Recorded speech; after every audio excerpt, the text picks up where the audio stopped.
할렐루야. 우리 좋으신 하나님을 찬양합니다. 오늘은 송년주일을 맞이해서 하나님의 지팡이라는 제목으로 본문 출애굽기 4장 10절부터 20절까지에 나타난 하나님의 말씀을 전하겠습니다. 애굽에서 도망친 모세는 미디안 광야에서 40년간을 숨어 지내는 신세가 되고 말았습니다. 시간이 지나면 지날수록 모세는 점점 더 지쳐가기만 했습니다. 이제는 희망도 사라졌고요, 꿈도 사라졌습니다. 인생의 무게에 짓눌러서 아주 무력해져 버렸습니다. 그래서 지금은 지팡이에 의지해야지만 겨우 몸을 지탱할 수 있는 80세의 힘없는 노인이 되고 말았습니다. 그런데 이상한 일입니다. 하나님께서는 이 힘없는 노인 모세를 호렙산 가시나무 떨기 가운데서 이스라엘의 지도자로 불러주십니다. 이제 내가 너를 바로에게 보내어 너로 내 백성 이스라엘 자손을 애굽에서 인도하여 내게 하리라. 이렇게 말씀을 하는 겁니다. 그러나 모세는 하나님의 이 부르심에 내하고 순종할 수가 없었습니다. 주여, 나는 본래 말에 능치 못합니다. 나는 입이 뻣뻣하고 또 혀가 둔한 사람입니다. 그러니 주여, 보낼 만한 자를 보내시죠. 이렇게 말을 합니다. 여러분 어떻습니까? 오늘 이 하나님의 부르심을 거절하고 있는 이 모세의 모습이 혹시 여러분과 저의 모습은 아닌지 모르겠습니다.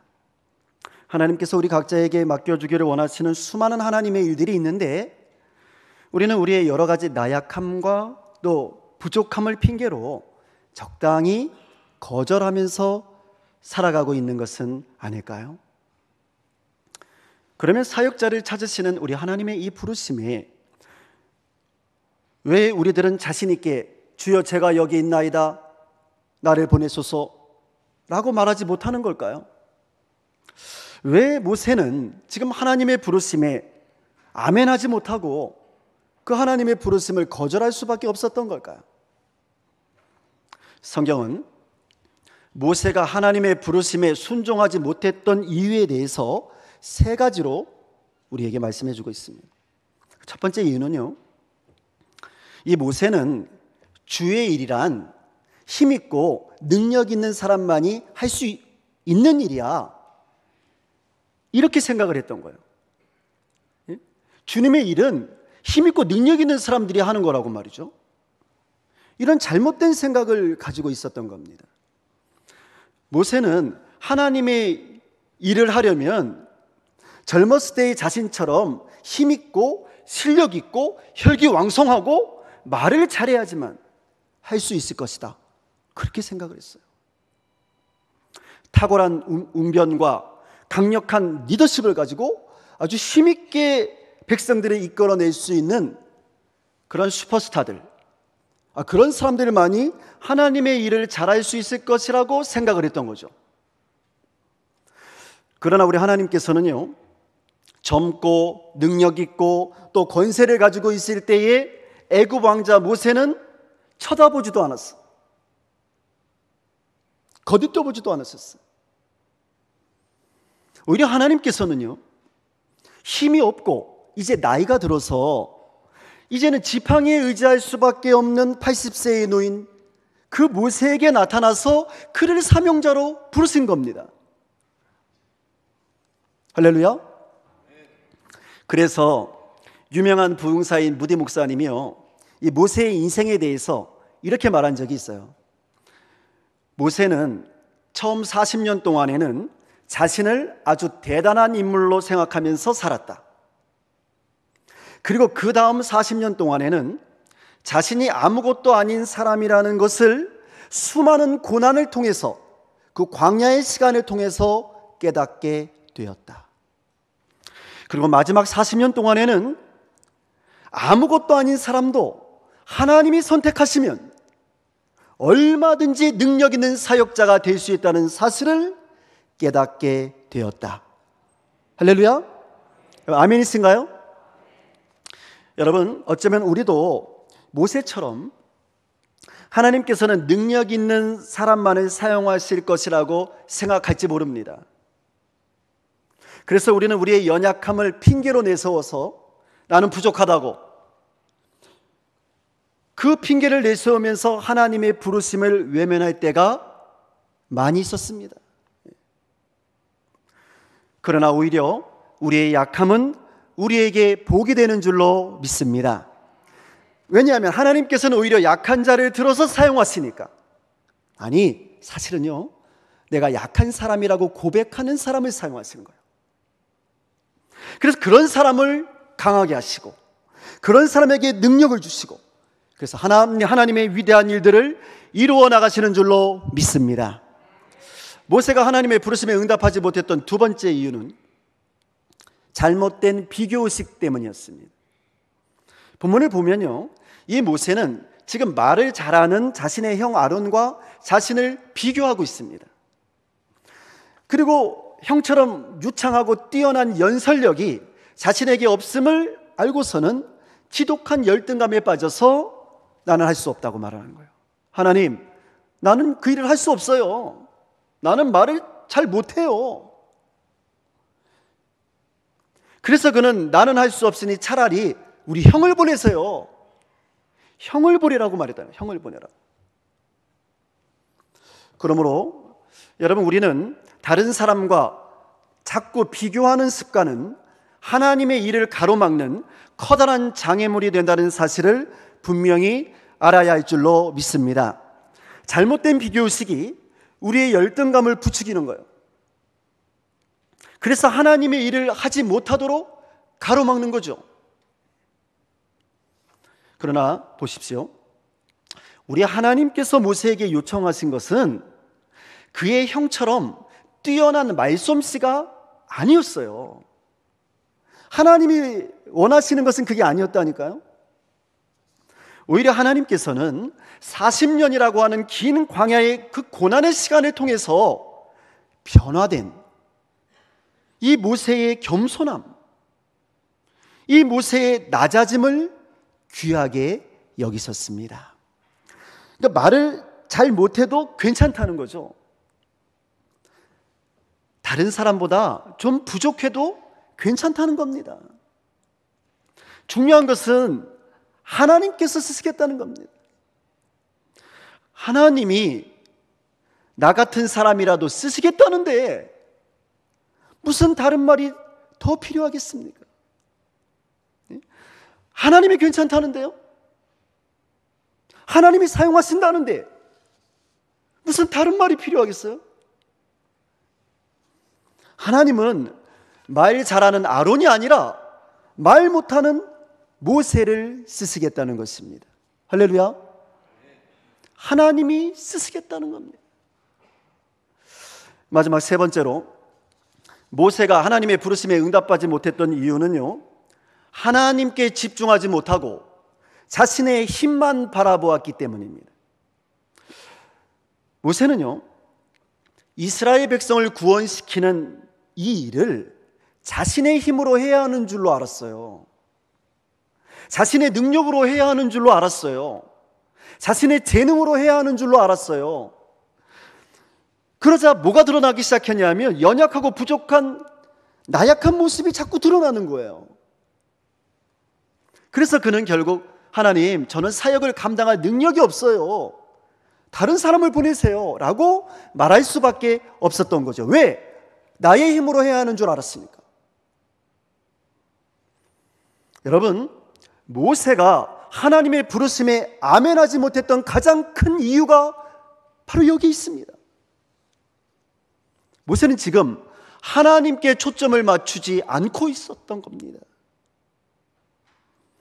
하나님께 집중하지 못하고 그저 지금 목동으로 살아가고 있는 자신의 그 초라한 모습만을 바라보고 있었던 거예요. 자신의 그 연약함만을 바라보고 있었던 거예요. 그것을 겸손이라고 착각을 했던 거죠. 성도 여러분, 여러분과 저도 하나님의 일을 할 때에 하나님께 집중하지 못하고 나 자신의 힘과 나 자신의 지혜와 나 자신의 재능에만 의지하여서 사역할 때가 있지 않았습니까? 하나님께 초점을 맞추지 못하고 말이죠. 그러면 쉽게 지치게 됩니다. 조금만 어려움이 있어도요, 그냥 지치게 되는 거예요. 일이 잘 풀리지 않으면요, 그냥 쉽게 포기해버리는 겁니다. 그리고는 나 자신을 원망하면서 불평하면서 주저앉게 되는 거죠. 왜? 나 자신만 바라봤으니까. 그러나 하나님께서는요, 이렇게 힘들어하면서 사역을 거절하고 있는 이 모세를 그냥 내버려 두지를 않으십니다. 하나님께서 한번 선택한 사람은 어쩔 수 없어요. 그냥 내버려 두지를 않으세요. 오늘 본문 말씀 4장 14절을 보시면 모세가 보낼 만한 자를 보내소서라고 하나님의 부르심을 거절할 때에 하나님께서는요, 이 모세를 향해서 노를 바라셨다라고 기록하고 있어요. 무슨 뜻입니까? 하나님이 화가 나셨다는 거예요. 모세에게. 하나님의 부르심을 거절하는 모세에게 하나님께서 화가 나셨다는 겁니다. 여러분, 오늘 우리는 우리의 부족함을 핑계 삼아서 하나님의 부르심을 적당히 거절해도 괜찮겠지 라고 스스로를 위로할지도 모릅니다. 그것이 겸손이라고 말이죠. 그러나 성경은 하나님께서 우리를 부르실 때에 우리가 거절을 하면 하나님께서는 거룩한 분노를 발하신다고 말합니다. 하나님께서 화가 나신다는 거예요. 내가 너를 불렀는데 네가 거절하다니. 저는 오늘 말씀을 준비하면서 왜 하나님께서 모세에게 그토록 분노하셨을까? 그 이유에 대해서 생각해 봤습니다. 여러분은 그 이유가 무엇이라고 생각하십니까? 저는 하나님이 분노하신 가장 큰 이유는요, 이 모세가 하나님의 마음을 너무도 몰라줬기 때문이라고 생각합니다. 모세는 자신이 주의 일을 하기에 너무 부족한 사람이기 때문에 할 수 없다고 말했지만, 여러분 잘 들으세요. 하나님께서는요, 사실 이때 모세의 부족함을 이미 잘 알고 계셨거든요. 예? 하나님이 모르고서 모세를 부른 게 아니라고 말해요. 하나님께서는 모세의 연약함을 너무나도 다 잘 알고 계셨어요. 그럼에도 불구하고 모세를 불렀다고 말입니다. 그래서 하나님께서는 이 모세의 부족함을 잘 알고 계셨기 때문에 사실은 이 모세의 연약함과 이 모세의 부족함을 채워줄 수 있는 비장의 무기들, 그 비장의 무기들을 모세를 위해 이미 예비해 놓으셨거든요. 모세는 모르고 있었지만 하나님 준비해 놓으셨다니까요. 모세를 위해서. 그러나 그럼에도 불구하고 이 모세가 하나님의 이 예비하심을, 하나님의 이 준비하심을 모르고, 하나님이 준비하신 이 비장의 무기들을 모르고 계속해서 거절하니까 하나님께서 얼마나 답답하셨겠어요.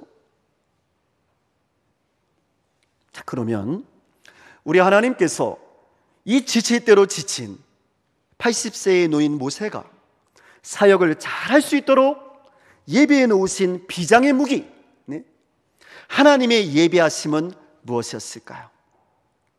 오늘 성경은 하나님께서 모세를 위하여 3가지를 준비해 놓으셨다라고 말하고 있습니다. 가장 먼저 우리 하나님께서는요, 이 모세를 위해서 모세와 함께 일할 동역자를 준비해 주셨습니다. 할렐루야. 누구를 준비했다고요? 동역자를 준비했다고. 동역자를. 그래, 누구를 붙여주셨는가? 놀랍게도요, 하나님께서는 모세가 가장 큰 열등감을 느꼈던 설득력 있는 연설가, 그의 형 아론을 그에게 동역자로 붙여주신 겁니다. 형 아론은 이 모세에게는 비교의 대상이었어요. 열등감의 대상이었어요. 형은 말을 잘하고 자기는 못하거든요. 그런데 하나님께서는 오히려 그 아론을 들어서 모세를 도와줄 조력자로 세워준 겁니다. 보면 출애굽기 4장 16절 오늘 본문 말씀 4장 16절 말씀을 함께 같이 읽겠습니다. 그가 너를 대신하여 백성에게 말할 것이니 너는 그에게 하나님같이 되리라. 아멘. 그러므로 이제 더 이상 형 아론은 모세에게 경쟁의 대상이 아니었던 거예요. 비교의 대상도 아니었습니다. 오히려 모세가 갖지 못한 재능을 아론이 가지고 있었기 때문에 아론은 모세가 더욱 하나님의 일을 잘 감당할 수 있도록 도와주는 최고의 동력자가 된 줄로 믿습니다. 성도 여러분, 우리는 주의 일을 하면서요, 잊지 말아야 될 게 있어요. 그것은 뭐냐 하면 서로가 잘하는 것이 좀 다르다는 거예요. 여러분, 우리가 이것을 반드시 기억해야 돼요. 나 혼자서 뭐든지 다 잘할 수 있는 건 아니에요. 서로 잘하는 것이 다른 거예요. 그러니까 다른 사람이 잘하는 걸 보면서 왜 나는 저렇게 못할까? 이렇게 힘들어할 필요가 없습니다. 시기할 필요도 없고요, 질투할 필요도 없어요. 열등감에 빠질 필요는 더더욱 없습니다. 왜냐하면 좋으신 우리 하나님께서는 나만이 잘할 수 있는 일을 내게 주셨기 때문이죠. 아멘이신가요? 아멘입니다. 하나님께서는 나만이 잘할 수 있는 일을 주셨어요. 그게 기도일 수 있고요, 그게 찬양일 수 있고요, 그게 전도일 수 있고, 그게 봉사일 수 있고, 사람마다 다 다른 거예요. 그러니까 내가 잘할 수 있는 일을 잘하면 되는 줄로 믿습니다. 내가 못하는 것은요, 그것은 다른 사람이 잘하면 되는 거예요.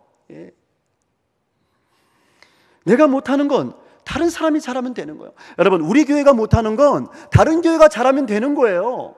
우리는 우리 교회가 잘하는 걸 하면 되는 거예요. 어떻게 다 잘할 수 있겠어요? 이렇게 서로 잘하는 것이 다르니까 오히려 우리는 서로 합력해야 되는 줄로 믿습니다. 잘하는 것이 다르기 때문에 힘을 모아야 한다는 거예요. 네가 잘하는 것은 네가 하고, 내가 잘하는 것은 내가 하고, 그래서 하나님의 영광을 드러내자, 그 말입니다. 그래서 우리 모두가 하나님께서 맡겨주신 아름다운 일을 잘 감당하고 하나님이 기뻐하시는 열매를 맺는 것이 중요한 줄로 믿습니다. 중요한 것은 누구의 뜻이 이루어지느냐, 이게 중요한 거예요. 그러기 위해서 우리는 합력해야 하는 것이죠. 그러면 나를 통해서가 아니라 우리를 통해서 하나님의 일이 아름답게 이루어지게 되는 줄로 믿습니다.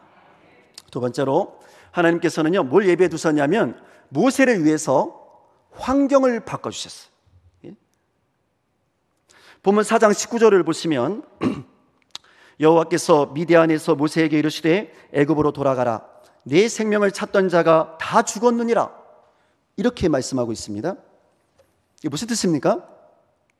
모세가 젊은 시절에 애굽 사람을 죽이고 미디안 광야로 도망친 지 언 40년이라는 세월이 지났는데요, 그 동안에 모세를 죽이려고 했던 사람들이 다 죽었다는 거예요.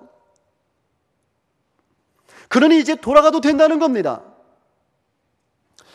그러니까 하나님께서는 모세가 마음껏 그 하나님의 사역을 감당할 수 있도록 모세의 40년 광야 생활 동안에 애굽의 환경을 바꿔놓으신 겁니다. 하나님의 역사심이에요. 여러분, 만약에요, 모세를 노리던 사람들이 그때까지도 살아있었다면 어떻게 됐을까요? 모세는요, 애굽으로 돌아가서 이스라엘 백성들을 만나기도 전에 잡혀서 죽임을 당했을 거예요. 아무것도 하지 못했을 거예요. 그러나 하나님께서는 하나님의 계획하신 때에, 하나님의 시간에, 그 카이로스의 때를 맞추어서 환경을 변화시키시고 모세가 하나님의 사역을 잘 감당할 수 있도록 예배해 주신 줄로 믿습니다. 성도 여러분, 하나님께서는 모세에게도 그랬듯이 오늘 여러분과 저를 사역자로 부르시면서 우리들의 환경과 조건도 하나님의 때에 맞추어서 변화시켜 주실 줄로 믿습니다. 그래서 주의 일을 하지 못하도록 가로막는 모든 장벽들을 무너뜨려 주셔서 우리로 하여금 아름다운 사역의 열매를 맺게 해 주실 것입니다. 마지막으로 하나님께서는요, 이 모세를 위해서 모세가 들고 있던 그 지팡이, 그 세상의 지팡이를 변화시켜 주셔서 하나님의 지팡이로 바꿔 주셨습니다. 여러분, 80세의 노인인 이 모세가 들고 다녔던 그 지팡이는요, 겨우 가축을 치거나 아니면 모세 한 사람만을 겨우 지탱할 수 있는 아주 약하고 아주 평범한 지팡이였어요. 예. 그런데요, 하나님께서 함께 하시고 하나님께서 역사하시니까 여러분, 그 지팡이가 달라졌습니다. 주목할 것은요, 새로운 지팡이를 준 게 아니고 모세가 들고 있던 그 지팡이가 달라졌다니까요. 그 지팡이, 모세가 들고 다녔던 그 지팡이를 통해서 기적이 일어나기 시작합니다. 모세가 하늘을 향해서 지팡이를 드니까 여호와께서 우레소리와 함께 우박을 내려주셨고요, 모세가 애굽 땅에 그 지팡이를 드니까 하나님께서 동풍을 일으켜 주셔서 엄청난 메뚜기 떼가 애굽 땅 온 지역에 가득 차게 됐어요. 모세가 지팡이를 들고 팔을 들으니까 홍해 바다가 갈라지는 기적이 일어났어요. 결국 그 홍해 바다에서 애굽 군대는 전멸을 당하고 말았습니다. 그러니까 모세의 평범했던 지팡이가요, 그가 들고 다녔던 그 지팡이가, 그 별 볼 일 없던 지팡이가 하나님이 역사하시니까, 하나님이 함께 하시니까 이스라엘 백성 전체를 지탱하는, 이스라엘 백성을 구원하는 하나님의 능력의 지팡이가 된 줄로 믿습니다. 어떤 아버지가요, 아들에게 집 마당에 있는 나무 더미를 치우는 일을 시켰답니다. 아버지는 아들에게 네가 할 수 있는 최선을 다해서 나무 더미를 다 치우라고 말했습니다. 아들은 아버지를 기쁘게 해드리기 위해서 아버지 말에 순종해서 열심히 일을 했습니다. 최선을 다했습니다. 그런데 마당 중앙에 있는 큰 나무 토막 하나는 이게 너무나 커서, 너무 무거워서 도무지 움직일 수가 없는 거예요.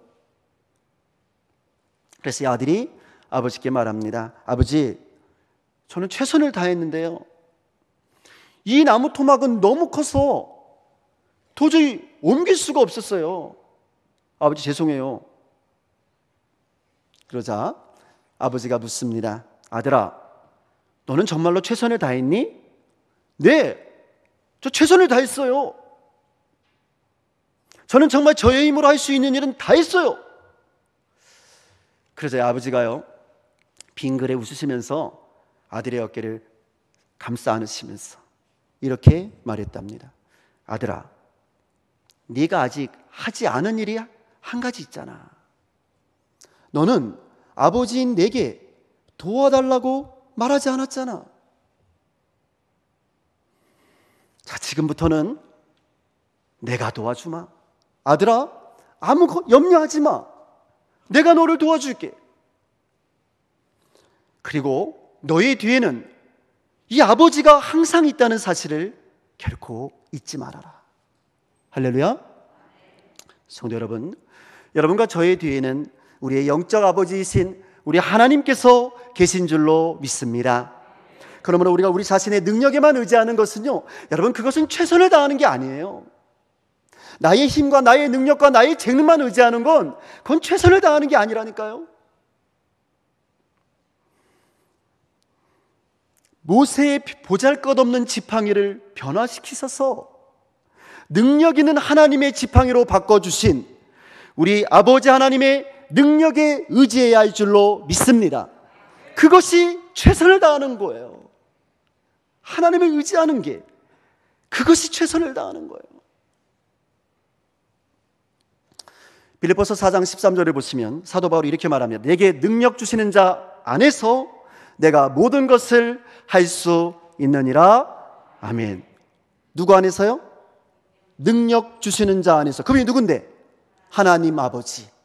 그러니까 하나님 아버지 안에서 내가 모든 것을 할 수 있느니라. 여러분, 이것이 우리 신앙인들의 고백이 되어야 할 줄로 믿습니다. 능력을 주시는 분은 하나님이시니까. 우리의 능력으로 주의 일을 하는 것이 아니라 능력 주시는 하나님 안에서 주의 일을 할 수 있는 줄로 믿습니다. 사랑하는 성도 여러분, 지난 2021년 한 해 동안 여러분이 의지하면서 살아왔던 여러분의 지팡이는 무엇입니까? 재물에 의지하면서 살아오셨습니까? 그러면 여러분의 지팡이는 재물이었던 거예요. 친구와 가족에 의지하셨습니까? 그러면 친구와 가족이 여러분의 지팡이였던 겁니다. 명예에 의지하셨습니까? 여러분의 젊음과 건강에 의지하셨습니까? 아니면 세상의 권력에 의지하셨습니까? 이제 썩어 없어져 버릴 이 세상의 지팡이들에 의지하던 삶에서 벗어나서 창조주 하나님, 전능하신 하나님을 의지해 보시기 바랍니다. 여러분의 약하고 보잘것없던 그 인생의 지팡이가 변화돼서, 우리가 들고 다녔던 그 세상의 지팡이들이 변화가 돼서 이제는 나 자신만을 위해서 사용하는 그런 지팡이가 아니라, 나 자신의 욕심만 채우는 그런 지팡이가 아니라 하나님의 영광을 위하여 사용되어지는, 주님의 몸된 교회를 위하여 사용되어지는 위대한 하나님의 지팡이가 될 줄로 믿습니다. 성경은 본문 출애굽기 4장 20절에서 이렇게 증언합니다. 모세가 그 아내와 아들들을 나귀에 태우고 애굽으로 돌아가는데 하나님의 지팡이를 손에 잡았더라. 모세가 애굽으로 돌아갈 때 그의 손에는 하나님의 지팡이가 들려 있었답니다. 모세가 새로운 삶의 현장, 사역의 장으로 다시 돌아갈 때에 그의 손에는 더 이상 세상의 지팡이가 아니라 하나님의 지팡이가 들려 있었답니다. 이제 2021년도의 마지막 주일 예배를 드리면서 2022년도 새로운 한 해를 믿음으로 시작하고자 하는 오늘 하나님의 사람들, 여러분과 저의 손에는 무엇이 들려 있습니까? 기도하겠습니다.